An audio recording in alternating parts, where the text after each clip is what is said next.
A question I get asked a lot is, hey Chris, how can I put these programming and engineering skills into action with paid projects? When you're looking to land a job as a professional developer, it's common to struggle to find impactful projects with a decent pay. But at TopTal, you'll find just that. Unlike a normal 9-to-5 job, TopTal is 100% remote, which means that you get to design your own lifestyle by picking your own hours and working from anywhere. As a developer with TopTal, you'll get to choose innovative projects from the world's leading Fortune 500 companies and Silicon Valley startups. TopTal takes care of all the billing and invoicing, ensuring you get paid on time at the rate that you decide every time. If you're ready to accelerate your engineering skills by working with world-class clients from anywhere in the world, head over to toptaljobs.com or click on the link in the description tab below and fill out the form. Hey guys, what's up? So in this video, I'm going to be talking about whether or not you can actually be a Python programmer in 3 months or a programmer at all in 3 months. There's so much discussion out there that where people are over-promising on how quickly you can learn programming. And I will just say right out of the gate, like, programming is a lifelong journey. You're going to have to learn. I've been doing this 10 years. I'm still learning every single day. And there's times that I'll have to relearn something that I used to know.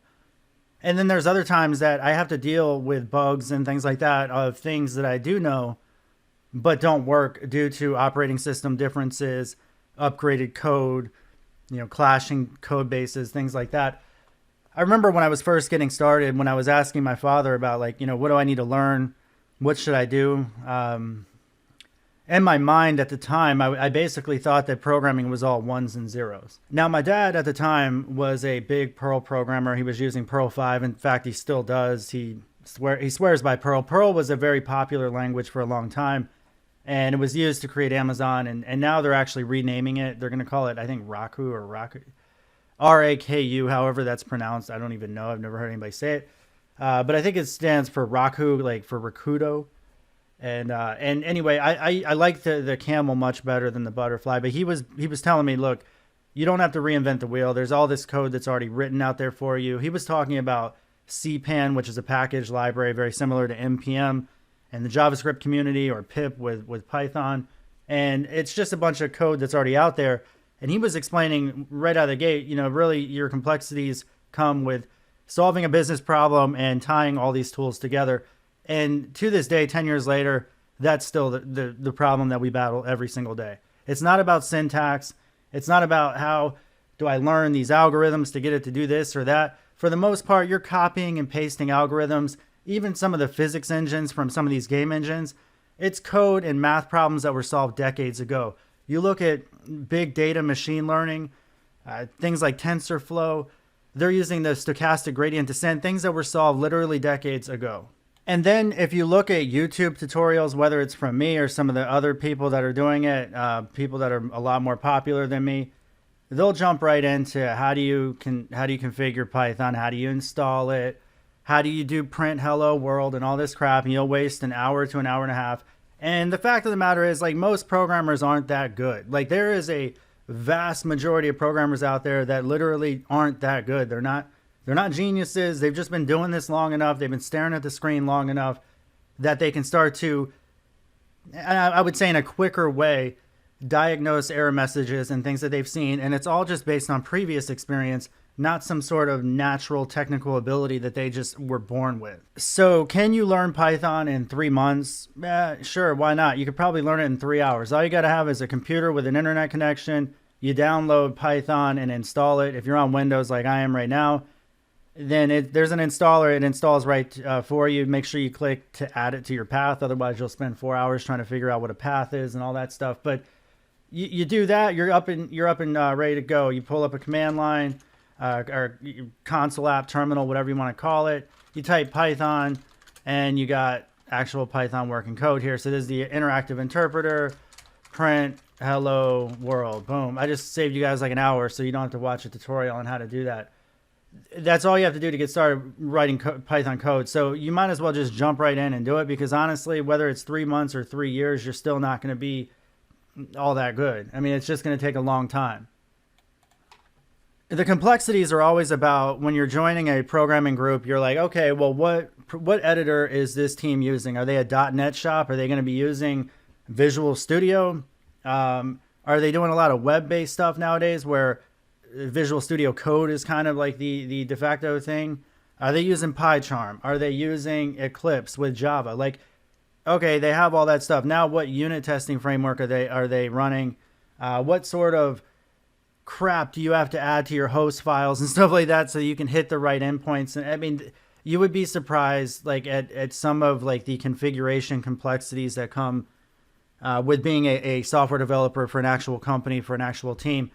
And a lot of that, in fact, all of it has nothing to do with actual syntax or any of that other stuff. So when you sit there and struggle with programming, like, okay, I have, this syntax down, like, how do I make it do something more than that? Well, really, it's all about configuring tools, and that's where you end up starting. So Visual Studio Code is what is my editor that I have open right now. And if you're going to be writing with Python, you need to have some sort of editor. So dealing with even how do I debug a Python file? How do I even create one? Well, you have to learn the editor, the ropes of the editor. So you're like, what is this crap? What is Explorer? Okay, so I have to open up to a folder. A lot of beginner programmers, they don't even realize, hey, like your project has to actually sit in a folder on your computer. And if you're using something like Git, that folder on your computer is also synced up to a server somewhere using like on GitHub or something like that.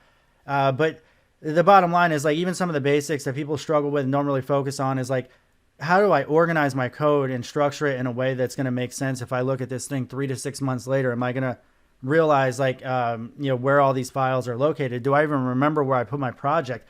I have all my projects in a projects folder, and this is even one that's sitting out of that.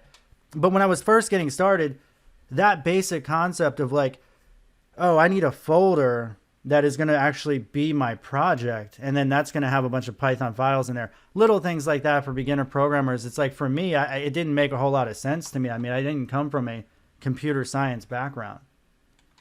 So in short, this editor, if I said, open folder, it's already open to this tutorials Python folder. That's where this is. And then this is the actual folder inside of an editor. But this wouldn't make any sense to anybody that's never used an editor before. And also if you've never used Visual Studio Code, every editor is slightly different.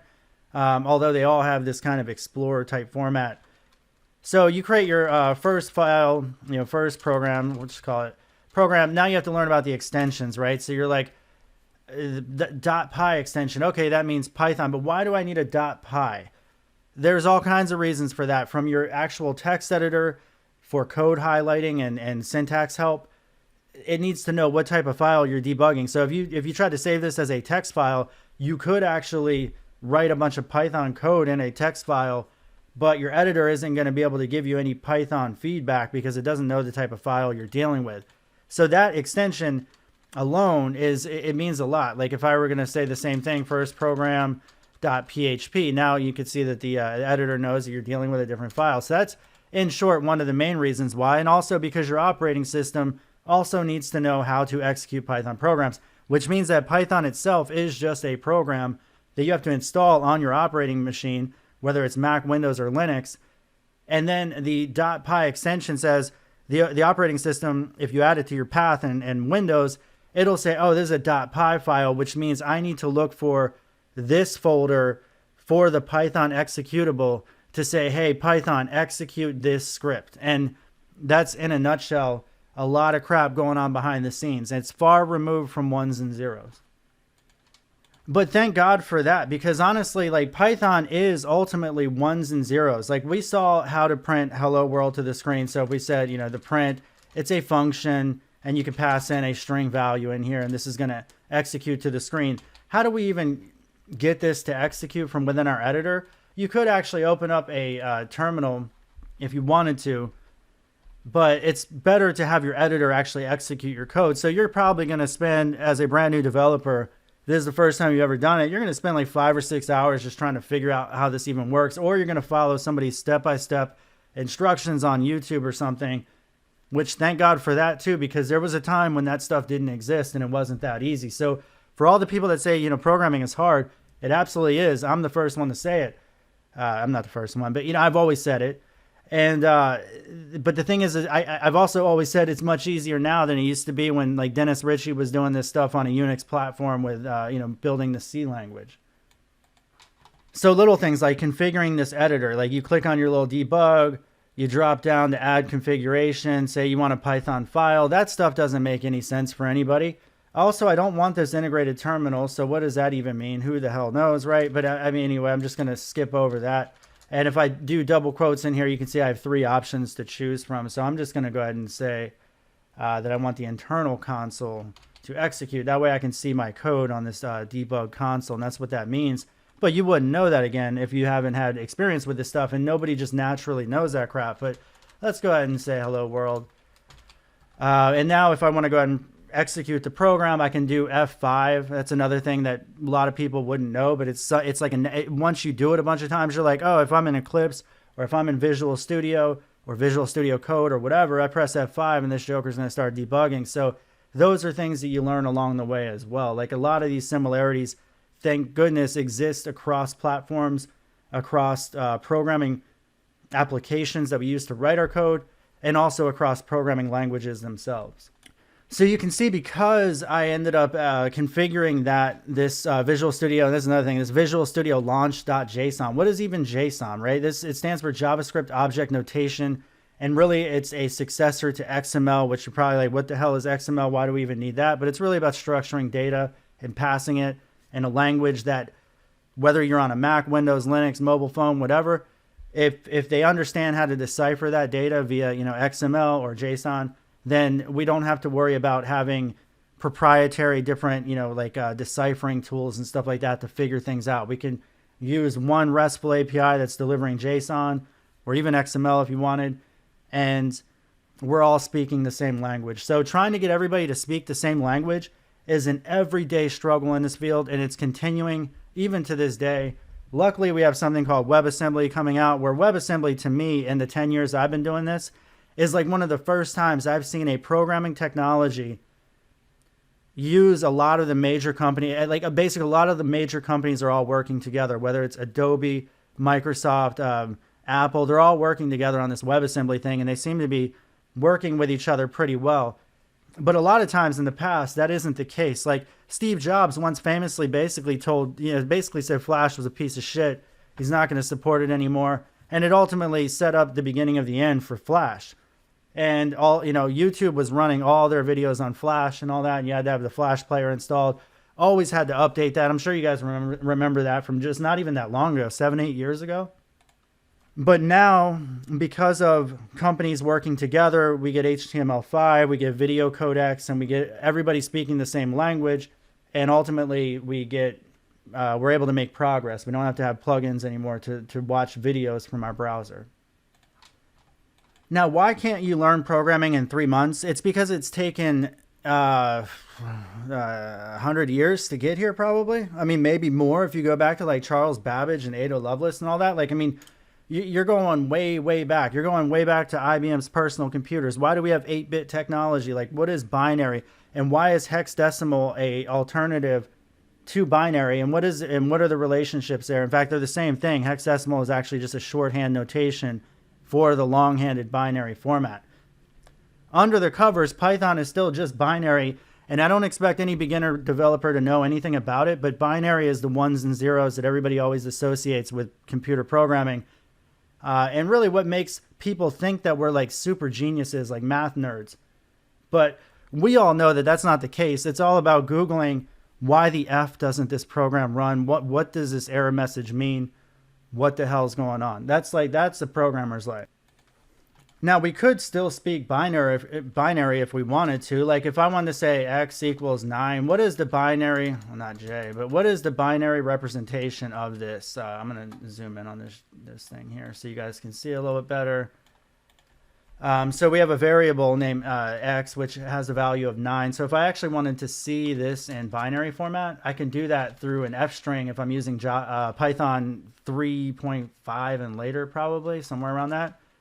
And I can actually specify, okay, my variable x, and then I could say 8-bit binary, go ahead and print the results. So F5 to print it, and I get the output of this. So that is your binary representation of 9.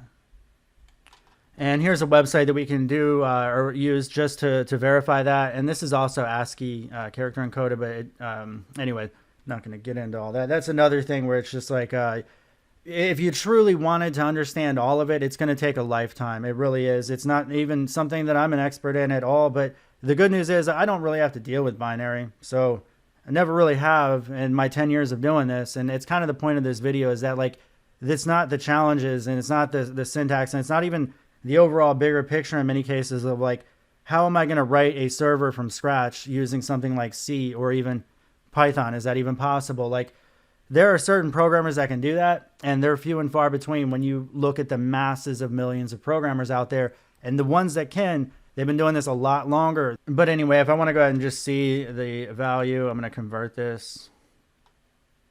If it works. Oh, that's great. It doesn't even work. Paste. Oh, wait, paste binary numbers. Okay, my bad, my bad. So I'll go back here, copy this, and we'll paste it in, and we'll convert it. And we get nothing. Like, what the, is this thing not just, what's going on? Nice. Very nice. Anyway, you can see 9 is right here, right? So let's, I don't even know. I don't even know. Maybe it needs to be UTF-8. No, it just doesn't work. That's nice. Well, the fact of the matter is, whether that website is working or not, or I'm just not using it correctly, I don't care. But this is the value that is 9. So you can see that's also the value that I got down here. So I think what should be the goal for a lot of people when they're learning how to program is like, how do I, as quickly as possible, do enough and learn enough to get my first job so that I can get paid to debug this nightmare on a day-by-day basis?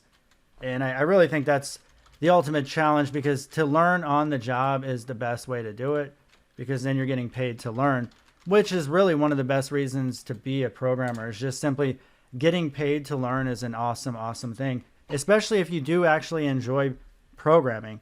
You're gonna learn all the time. So getting paid to learn is better than not getting paid. So how do you get there? You got to go to LeetCode or any of these other sites that people are using. I absolutely don't like them. And I'll tell you why, because Scott Myers is one of the best C++ programmers. I've mentioned him before as well, but he's very much against whiteboard coding exercises. You put somebody in a room full of strangers in a job interview type thing. It's like a first date with somebody. That stuff doesn't go swimmingly for a lot of people. And even if it does, you're like, damn, I got lucky. And not even like that, but you know what I mean? Like, so it's like, if it goes flawlessly and you feel good about it, it's probably a pretty rare circumstance, at least for somebody like me and a lot of introverts out there that don't really perform well in front of strangers. I mean, and also flat out, like, I refuse to do that. I have companies that have asked me to do like coding exercises and stuff, and I tell them flat out, no, thank you. But here's the basic FizzBuzz thing, right? This modulus operator is just a remainder. So if the number, as you're iterating over just a simple for loop, and it's a range between 1 and 100, and that's why it's 101, because it'll actually stop on 101 and 1xq. So the string value is actually what we're going to use to take the number and also say fizz or buzz. But this modulus operator, again, like in 10 years of web development, I don't really use it. I think you probably would in gaming and things like that.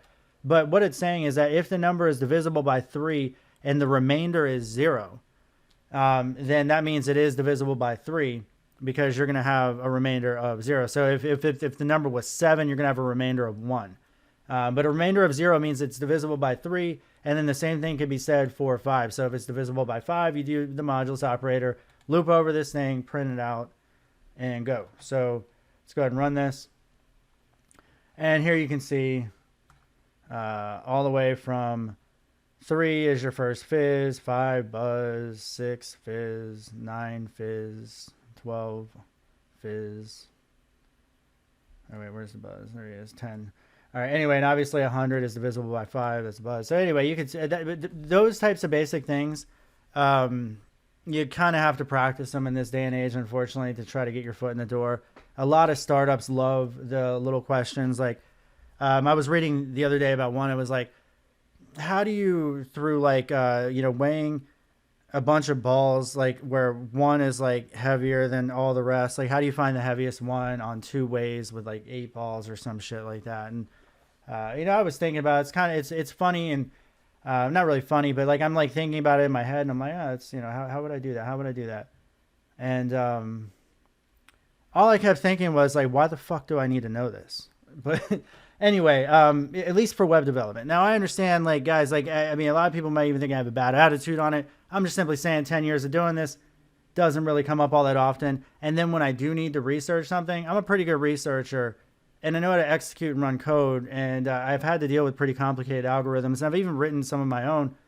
And it's all through trial and effort and error. And like I'm never in a room full of strangers trying to figure it out on the spot. So that never comes up. So I don't understand why it's asked in these programming interviews. And like I said, I refuse to do it. All right, guys, so I'm going to wrap this video up. The bottom line is if you want to learn programming quickly, whether it's Python or something else, you're going to want to focus on just getting projects out the door. Just start building stuff. You're going to run into problems like this right here. This is on Windows 10. It's Python 3.8. Trying to install Pygame. Doesn't work in Windows. Works on all the other operating systems. But these are the types of things that, like, no amount of learning is going to make you like be able to read this and figure this out. Like you're just not anytime soon. So ultimately what you're going to do is you're going to copy and paste certain sections of this and you're going to look for it online. And to go kind of to prove my point, like if you actually search for this error message, the first result that comes up is on GitHub versus Stack Overflow. So a lot of people are actually posting these error problems and everything to GitHub. It seems like faster than Stack Overflow, which I find interesting. I think that's been a transition that's occurred over the last couple of years. But the whole point is that you're going to always bang your head against a wall on certain things. And the more you do that, the faster you'll grow.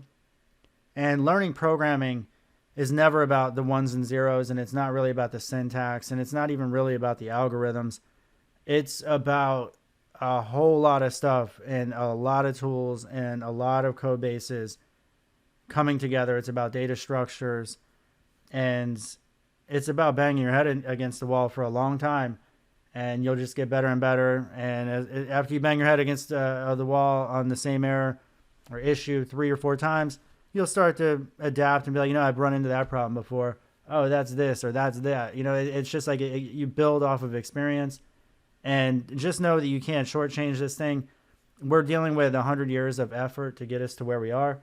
And only programmers know that software is one finicky ass thing.